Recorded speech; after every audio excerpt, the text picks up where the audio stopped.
आकाशवाणी मध्य प्रदेश से प्रस्तुत हैं प्रादेशिक समाचार।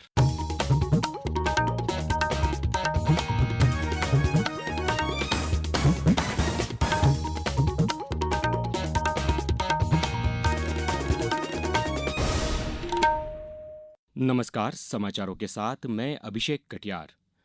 मुख्यमंत्री डॉक्टर मोहन यादव ने कहा है कि सरकार लैपटॉप के पात्र विद्यार्थियों को शीघ्र ही लैपटॉप देगी। इसके पहले उन्होंने कल कहा कि स्कूटी वितरित कर बच्चों के चेहरे की प्रसन्नता को पढ़ने का अवसर मिला। उनकी आनंदित मुस्कान ने यह एहसास कराया कि यह उनके जीवन की एक बड़ी खुशी है।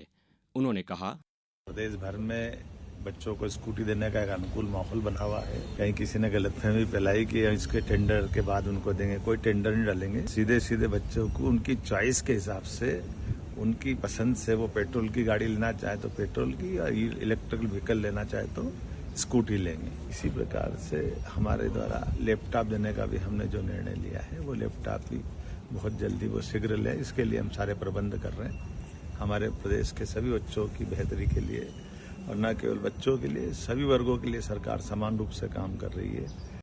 दिल्ली विधानसभा चुनाव की कल होने वाली मतगणना की सभी तैयारियां पूरी हो गई हैं।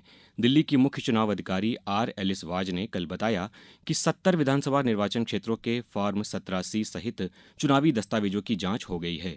उन्होंने कहा कि जांच के दौरान चुनाव आयोग के केंद्रीय प्रेक्षक, उम्मीदवार और उनके एजेंट तथा चुनाव अधिकारी उपस्थित थे। उन्होंने कहा कि जांच प्रक्रिया के दौरान किसी भी उम्मीदवार ने कोई शिकायत नहीं की। इलेक्ट्रॉनिक वोटिंग मशीनों ईवीएम को आयोग और पुलिस अधिकारियों की कड़ी निगरानी में स्ट्रांग रूम में रखा गया है। मतगणना के लिए दिल्ली के 11 जिलों में 19 केंद्र बनाए गए हैं। मध्य प्रदेश विधानसभा का बजट सत्र 10 मार्च से शुरू होगा। 24 मार्च तक चलने वाले सत्र में 9 बैठकें होंगी। बजट सत्र की अधिसूचना जारी कर दी गई है। 11 से 13 मार्च के बीच पूर्ण बजट पेश किया जा सकता है।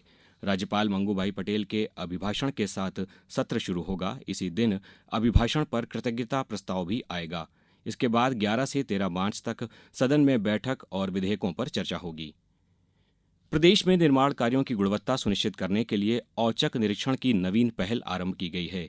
इसके तहत हर माह की 5 और 20 तारीख को सॉफ्टवेयर के माध्यम से रैंडम तरीके से चयनित दलों, जिलों, निर्माण कार्यों और सामग्री के सैंपल लेने के स्थानों का औचक निरीक्षण किया जाएगा। इसी क्रम में लोक निर्माण विभाग के 7 परिक्षेत्रों के लिए एक जिले में मुख्य अभियंताओं की टीमों द्वारा निरीक्षण किया गया। प्रबंध संचालक मध्य प्रदेश सड़क विकास निगम भरत यादव ने कल वीडियो कॉन्फ्रेंसिंग के माध्यम से कहा कि सड़क, भवन और पुल निर्माण कार्यों के निरीक्षण के लिए अलग अलग चेकलिस्ट तैयार किए जाएं। उन्होंने निरीक्षण रिपोर्ट के लिए एक मानक फॉर्मेट तय करने का सुझाव दिया ताकि निर्माण कार्यों की कमियों और सकारात्मक बिंदुओं को स्पष्ट रूप से दर्शाया जा सके। 9वें एशियाई शीतकालीन खेल 2025 आज शाम चीन के हार्बिन में शुरू होंगे और इस महीने की 14 तारीख तक चलेंगे।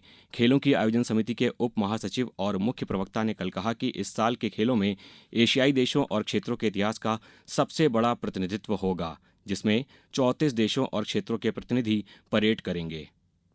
अब कुछ समाचार संक्षेप में। गुना शहर के विकास एवं नागरिकों की सुविधाओं को परखने के लिए कलेक्टर किशोर कुमार कन्याल ने कल शहर का भ्रमण किया। उन्होंने मेडिकल कॉलेज और नानाखेड़ी से 2 खंबा 4 लेन सहित अन्य निर्माण कार्यों का जायजा लिया।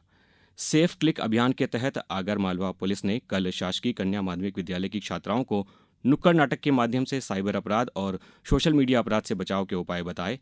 खंडवा के शासकीय आईटीआई में जिला स्तरीय संयुक्त रोजगार मेला युवा संगम का आयोजन किया गया, जिसमें कि 10 कंपनियां उपस्थित हुईं। यहां पर 370 बेरोजगार युवाओं ने अपना पंजीयन कराया। और धार जिले के मानवर थाना के अंतर्गत कल रात एक बाइक के कुएं में गिर जाने से बाइक सवार 4 युवकों की मृत्यु हो गई। समाचारों में इतना ही। नमस्कार।